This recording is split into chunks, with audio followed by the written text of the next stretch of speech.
Good morning to all of you childrens. आप 5 class में हैं और 5 क्लास में जैसे आप इसके पहले कई सीरीज को देखे हैं दूसरे और सब्जेक्टों में। तो आज हम सब्जेक्ट आपका सबसे फर्स्ट सीरीज में देखेंगे कि मैथ से हम चलेंगे, लेकिन मैथ में मैथमेटिक्स जो है आपका मैथमेटिक्स जो एनसीईआरटी सिलेबस पर आधारित है और आपके लिए बहुत ही आसान हो सकता है अगर आप ध्यानपूर्वक इसको समझे तो बहुत आसान है। इसको मैजिक का मतलब ही आप समझते हैं, मैजिक का मतलब जादू होता है। आप इसको जादू के रूप में कैसे समझेंगे तो इसमें कुछ कहानियां हैं, कुछ कविताओं के रूप में हैं, कुछ ऐसे है कि ऐसे पशु पक्षियों के बारे में, जीवों के बारे में आपको मैथ के जो मैजिक का क्रम है उस क्रम को पूरा कराता है। तो इस क्रम को हम कैसे पूरा करेंगे तो आज हम शुरू करेंगे जो सीरीज 1 है, यानी एक्सरसाइज 1 है आपका। एक्सरसाइज 1 में सीरीज 1 है और सीरीज का नाम है the fish tale. The fish tale यानी समझ रहे हैं, the fish tale that is the उछली मछली। उछली समझते हैं ना, पानी में देखेंगे आप, पानी में अक्सर ऐसे होता है कि मछलियां उछलती है। कुछ मछलियां उछल के बाहर निकल के और फिर पानी में डूब गोता लगा लेती है। तो उछली मछली, कैसे मछली उछल रही है इस चीज को हम समझेंगे और यहाँ देखेंगे कि मछली कैसे उछल रही है। तो देखिए इसमें उछली मछली किस प्रकार से उछल के अपने कारनामे को दिखा रही है, हमारे मैथ मैजिक से कैसे जुड़ी हुई है। तो मैथ मैजिक में हम इस चीजों को समझेंगे और कैसे वह उछल के हम लोगों के बीच में हमारे सिलेबस में जुड़ रही है। तो इसमें सबसे पहले हम लेसन से देखेंगे कि लेसन में क्या है। हाँ, तो इसमें हम देखेंगे कि जैसे मछली कैसे उछली, इस पे हम बातें करेंगे कि deep under the sea, deep under the sea, deep यानी कि गहरे, अंडर द सी यानी समुद्र में, अंडर द सी समुद्र, गहरे समुद्र में, see the lovely coloured fish, see the lovely coloured fish यानी देखो प्यारी सी रंगीन मछली, देखो प्यारी सी रंगीन मछली, see the lovely coloured fish यानी देखो कितनी प्यारी सी रंगीन मछली, स्विमिंग पीसफुली शांतिपूर्वक तैरती हुई नजर आ रही है, दिख रही है। शांतिपूर्व यानी शांतिपूर्वक वो तैरते हुए नजर आ रही है। This special poem in 3 lines is called haiku. This special poem is 3 lines is called a haiku. Such poem about nature the popular in Japan. Here is यानी यह जो है सही अर्थों में कहा जाए तो 3 पंक्तियों में कही गई इस कविता को हम हाइकू कहते हैं। 3 पंक्तियों में कही गई यह जो कविता है इसको हम क्या कहते हैं तो हाइकू कहते हैं। और प्रकृति के बारे में इस तरह की कविताएं जापान में आमतौर पर सुनने के लिए मिलती है। प्रकृति के बारे में इस तरह की कविताएं जो होती है जापान में आमतौर पर सुनने के लिए आपको मिलेगी। हाइकू की जो कविताएं हैं ऐसी कविताएं आपको सुनने के लिए मिलेगी। एंड अनोदर हाइकू और एक दूसरा हाइकू के बारे में देखिए। चलिए हम पढ़ते हैं दूसरा हाइकू कौन है। The lake calm a smooth still a fish jumps up and returns ripples a snake the tag यानी तालाब शांत स्थिर, मछली उछली और लौटी, तालाब लहरों से हिल गया। जब तालाब में मछली जो थी वो उछली और जब उछली तो तालाब क्या हुआ कि मछली से उसके उछलने से तालाब हिल गया। क्योंकि जब तालाब से बड़ी मछलियां उछलती है तो क्या होता है, तालाब का पानी क्या हो जाता है, उसमें एक तरह का वेव्स आ जाता है, यानी कि the surface of the water A types of waves, यानी उसके पानी के ऊपर हिस्से में एक तरह का वेव्स यानी तरंग आ जाता है मछली के उछलने के बाद। क्या ऐसा आपने अनुभव किया है, देखा है कहीं? और देखा है तो नेक्स्ट आप देखिए इसमें कि do you no any poems about a fish. क्या आपको किसी मछली के बारे में कविता याद है? आप जानते हैं कि मछली के बारे में क्या कोई कविता आपको याद है? तो here are some drawing made by children. यहाँ बच्चों के द्वारा बनाए गए मछलियों की मदद यानी कुछ चित्र दिए जा रहे हैं। आपकी किताब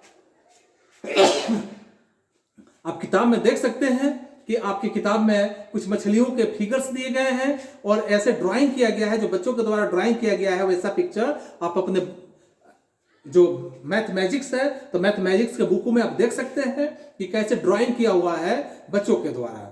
When you think of fish, what shapes come to your mind? जब आप किसी मछली को देखते हैं तो मछली के बारे में आप देखने के बाद किस तरह की बातों को सोचते हैं? इन विच टाइप ऑफ थिंग्स, आप किस तरह की बातों को मन में सोचते हैं? Try to use a square, a triangle of dry fish, triangle of dry fish, that means मछली का चित्र बनाने के लिए वर्ग और त्रिभुज का उपयोग करें। आप वर्ग और त्रिभुज का उपयोग करके मछली की पिक्चर आप निश्चित रूप से तैयार कर सकते हैं। तो क्या आपने कभी वर्ग और त्रिभुज का प्रयोग करके मछली का पिक्चर बनाया है? अगर नहीं बनाया है तो आप वर्ग और त्रिभुज का प्रयोग करें और मछली के एक तरह का आप पिक्चर कंप्लीट करें। Look a fish designs around you on cloth, in paintings, अपने आसपास कपड़े पर चित्र में आप देख सकते हैं, दरी पे आदि पे देख सकते हैं। और मैट्स इटीसी, दरी पे मैट्स इटीसी आप दरी पे देख सकते हैं, कपड़ों पे देख सकते हैं। Look of fish design around you on clothes, यानी उसका डिजाइन बनाया गया होता है कहीं कपड़ों पे। इन पेंटिंग, यानी पेंटिंग करके कपड़ों पे बनाया गया होता है। ऑन मैट्स इटीसी, और मैट्स यानी चटाइयों पे बनाया गया होता है। Min means a fish and Meenakshi is a girl whose eyes look like a fish. Do you understand? Mean का अर्थ है मछली। मीन आप समझते हैं, जैसे आप धर्मशास्त्र की किताबों में पढ़ेंगे कि मीना अवतार यानी कि मछली का अवतार, ईश्वर ने मछली का अवतार लिया था, आपने सुना था या सुनेंगे। तो मीन का मतलब क्या होता है कि मछली का अर्थ, यानी मीन का अर्थ ही होता है कि मछली। और मीनाक्षी जो है, मीनाक्षी का अर्थ हुआ वह लड़की जिसकी आंखें मछली की जैसी हो। मीनाक्षी समझ रहे हैं ना कि Meena means a fish and Meenakshi is a girl whose eyes look like a fish. Can you think of someone who has such eyes? क्या आपने कभी सोचा है, देखा है इस तरह के कि किसी लड़की का आंख मछली की तरह नजर आता हो? अगर मछली की तरह नजर आता हो जिस लड़की का आंख, तो उसका नाम हम मीनाक्षी रख सकते हैं। मीनाक्षी रखने में, क्योंकि मीनाक्षी का अर्थ ही होता है कि मछली की तरह आंखें वाली, that is called Meenakshi. Okay. Dry face with fish eyes, ऐसी आंखों वाली किसी एक व्यक्ति के बाद आप ऐसे देख सकते हैं कि Fishes can have very different sizes. मछलियां जो होती है अलग अलग साइज की होती है, अलग अलग आकार की होती है। The smallest fish is about 1 centimeter long. Okay? The smallest fish about 1 centimeter long. छोटी मछलियां जो होती है 1 सेंटीमीटर लंबी तक होती है। How long is the biggest fish you can imagine? और आप भी यहां देख सकते हैं कि अलग अलग तरह की जो मछलियां होती है उसमें अगर बहुत ही अमेजिंग की बात आती है कि अगर बहुत बड़ी मछली को आप देखते हैं तो आपको कितना आश्चर्य होता होगा। बड़ी मछली को जब देखेंगे तो आपको बहुत आश्चर्य होगा। The biggest fish is the whale shark. The biggest fish is the whale shark. It is actually not a whale but is a big fish. Okay. सबसे बड़ी अगर मछली व्हेल शार्क होती है तो वास्तव में यह मछली नहीं है, वास्तव में यह मछली नहीं है, बल्कि यह बहुत ही बड़ी मछली है। और व्हेल मछली जो होते हैं वे whales are different from fish, यह मछलियों से भिन्न होते हैं। Whales are different from fish, यानी कि यह डिफरेंस अंतर होता है, मछलियों से अंतर होता है व्हेल का। Whales breathe like we do. Whales वैसे सांस लेते हैं जैसे हम लोग सांस लेते हैं। व्हेल हम लोग की तरह क्या करते हैं कि सांस लेते हैं थ्रू देयर नोज। किस माध्यम से? देयर नोज, अपने नाकों के माध्यम से वो सांस लेते हैं। जैसे हम लोग सांस लेते हैं नाकों के माध्यम से, उसी तरह से व्हेल्स जो होते हैं वे भी नाकों के माध्यम से सांस लेते हैं, श्वसन करते हैं, इसलिए वो फिश नहीं कहे जा सकते हैं। It is not really a fish, वह एक वास्तविक फिश नहीं कहे जा सकते हैं। Do you understand? Okay. Then next. But fish have no noses and they take in water. Not here. मछलियां जो होती है, आप देख रहे हैं अंतर कि मछलियां जो होती है पानी में सांस लेती है। पानी में कैसे लेती है? पानी लेती है, पानी से अपना श्वसन क्रिया पूरी कर लेती है। लेकिन व्हेल ऐसा नहीं करती है। और व्हेल ऐसा जब नहीं करती है तो मछली प्रजाति में कैसे जाएगी? संभव ही नहीं है कि मछली प्रजाति में हो। Whales give birth to babies. एक और खासियत कि व्हेल्स जो होते हैं अपने बच्चे को जन्म देते हैं। व्हेल्स जो होते हैं बच्चे को जन्म देते हैं। But fish lay eggs. लेकिन वहीं देखिए कि मछली जो होती है ले एग्स, अंडे को जन्म देते, अंडे को देती है। तो अंडे से उसके बच्चे तैयार होते हैं। जबकि व्हेल्स जो होते हैं उसके बच्चे जन्म लेते हैं, तो बच्चे स्वयं बच्चे से तैयार हो जाते हैं। तो इस तरह से the whales shark fish look big and dangerous. Whale shark जो होते हैं देखने में बहुत ही बड़े होते हैं और डेंजरस यानी बहुत खतरनाक लगते हैं। But it is quite harmless, it doesn't attack human. But it is quite harmless, it doesn't not attack humans. That means ये देखने में खतरनाक लगते हैं लेकिन कभी मानव पे हमला नहीं करते हैं। मानव पे हमला नहीं करते हैं। One whale shark was as long as 18 meters. Just think how long that is. Almost 12 children of your size are standing one on top on the other and guesses what it weight. Do you understand? That means one whale shark was as long as 18 meter. एक whale मछली जो होती है लगभग 18 metre लंबी होती है। 18 metre समझ रहे हैं? Just think how long that is almost 12 children. जैसे आप मान के चलो कि तुम्हारे साइज के 12 लड़कों को खड़ा करा दिया जाए, या बड़े लड़के को बड़े लड़कों का जो साइज होता है वो साइज को पूरा लंबा कर दिया जाए तो उतनी लंबी व्हेल मछली होती है। 12 लड़कों के साइज के आकार में लगभग एक व्हेल मछली होती है जो आपके साइज, आपका साइज समझ रहे हैं ना। अगर आपका 1.5 मीटर अगर आप लंबे हैं, तब अगर 1.5 मीटर से ज्यादा छोटे हैं तो आपसे और ज्यादा संख्या में बच्चों को उसमें लाइन में स्टैंडिंग करना होगा, तब जाके होगा। तो इस तरह से size standing one on the top of the other and guesses what is weight. लेकिन यहाँ अनुमान लगाओ कि उसका वजन क्या होता होगा। क्या 12 बच्चों के वेट के बराबर होता है? तो नेवर, ऐसा कभी नहीं होता है। उससे बहुत ज्यादा हैवी वेट, भारी वजन का होता है। Much more than what 12 of your together weight. Its weight was about 16,000 kg। You know, उसका वजन लगभग 16,000 किलो होता है। तो क्या 12 बच्चों का वजन 16,000 किलो होगा? संभव ही नहीं है। Never, it is not possible. But whale's weight is 16,000 kilogram, यानी 16,000 किलोग्राम का एक व्हेल मछली होती है। About now you will have to do some works for your homework. As for example, about now many kilometers do you weight? How many kilograms do you have weight? आपके वजन कितने kilogram है इसका answer लिखना है। How many kilogram do you weight? आपका wait कितने kilogram है। And second question, show 12 children like you put together will weight about dash kilogram. That means 12 बच्चों का अगर वेट आप देखते हैं तो नियर अबाउट आप कितना अनुमान लगा सकते हैं, आप लिखेंगे। That is the math magic. आप अनुमान लगाएंगे कि एक बच्चे का वजन कितना हुआ तो 12 बच्चों का वजन कितना हुआ। दैट इज 1 मल्टीप्लाई टू 12, यानी एक का जो वजन होगा 12 से आप मल्टीप्लाई कर लेंगे, मल्टीप्लाई करके क्या करेंगे, वहां पे वेट भर लेंगे।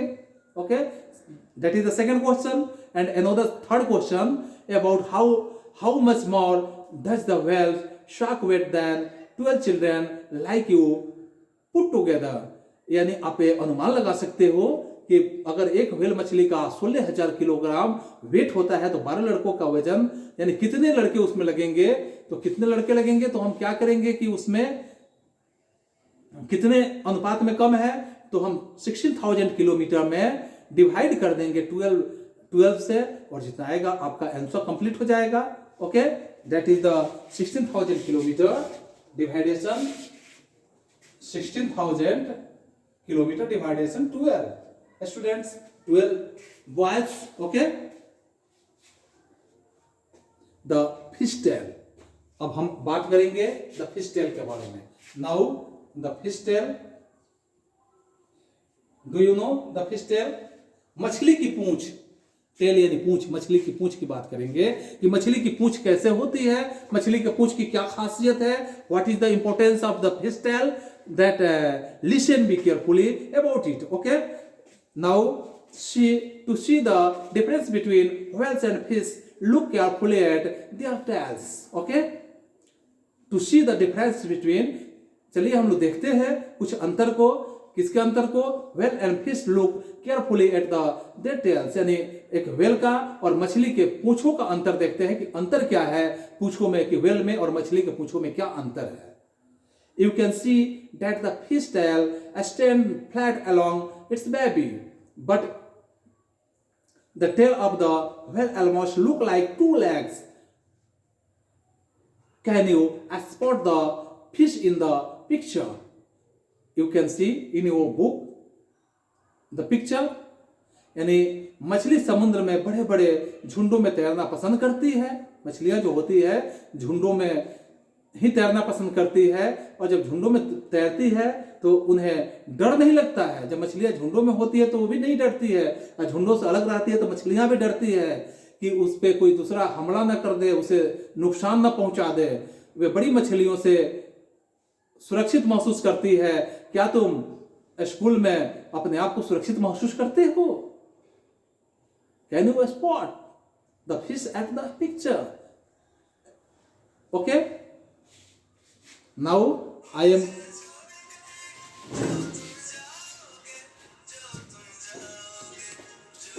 now you are looking about to score away the biggest fish यानी बड़ी मछलियों को डराने के लिए जो छोटी मछलियां होती है बहुत सारा ऐसे कह सकते हो कि some small fish drink of a lot of water swell up and look big यानी बड़ी मछलियां जो होती है बड़ी मछलियों को डराने के लिए छोटी मछलियां बहुत सारा पानी पीकर फूल जाती है और वह थोड़ा सा बड़ा दिखाई देती है ज्यादा पानी पी लेती है और फूल जाती है और बड़ा दिखाई देती है तो बड़ी मछलियां छोटी मछलियों से डर जाती है कि बड़ी हमसे बड़ी कोई मछली आ रही है okay and Jishi use this shape to make drawing of fish your work is Jishi used to these shapes to make drawing of a fish.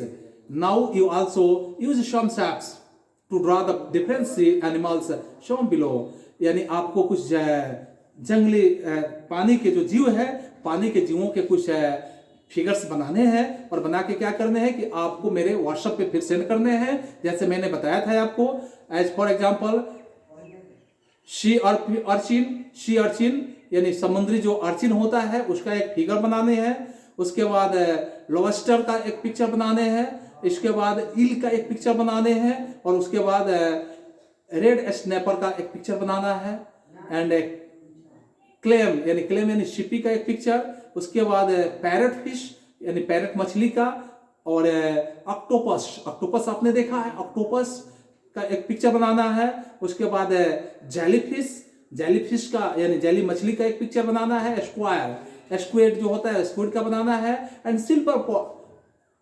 पोरेट यानी सिल्वर फास्फेट का एक पिक्चर बनाना है एंड क्रेब समझते हैं केकड़ा इसमें से जितने आपको समझ में आते हैं जितने आप देखे हैं इतने पिक्चर आपको बनाने हैं और बनाकर क्या करना है कि आपको इससे भी फोटो खींच के भेजना है मैं देखूंगा कि आप कितना सुंदर बना पाते हैं Which of these sea animals have you seen before? इससे पहले आपने जितना नाम मैंने बताया इससे पहले आपने इसमें से कितने जानवरों को पहले से देखा है तो उसको तो आप बना सकते हैं आसानी से and fisherman in the boats यानी मछुआरे फिशरमैन दैट मीन्स द मछुआरे एंड हर बोट्स और उसके नाव मछुआरे और उसकी नाव की बातें करते हैं कि मछली पकड़ने वाले जो मछुआरे होते हैं अपने नावों के साथ कैसे यानी नाव और मछुआरे के बीच में एक संबंध है इसको हम दिखाएंगे how many of you have seen a sea how many of you have seen the sea यानी तुम में से किसी ने समुद्र को देखा है? आप जो सुन रहे हैं, आप में से किसी ने समुद्र को देखा है? Where did you see it? किसने देखा है? Did you see it in the movie or the real? क्या आपने पिक्चर में देखा है कि वास्तव में देखा है? तो इस बात को आपको बताना है कि सी को किसने देखा है, समुद्र को किसने देखा है। How deep do you think the sea could be find out? आप अनुमान लगाओगे कि यह कितना गहरा होता होगा, ठीक है। And do you know how to swim? Would you be escort of the high sea waves? समुद्र कितना गहरा होगा इसे तुम मालूम करो, अनुमान लगाओ। क्या तुम्हें तैरना आता है? क्या तुम्हें समुद्र की ऊंची ऊंची लहरों से डर लगता है? तो समुद्र की ऊंची ऊंची लहरों से यदि डर लगता है तो इसके बारे में आपको लिखना है, ठीक है। Now I am going to stop your class today and I shall meet you again the next class. इतने सवाल का जवाब आपको लिख के बना के भेजने हैं, और फिर हम अगले क्लास में मैथ मैजिक के साथ हम फिर मिलेंगे। तब तक के लिए बच्चों, that's all, thank you, good bye.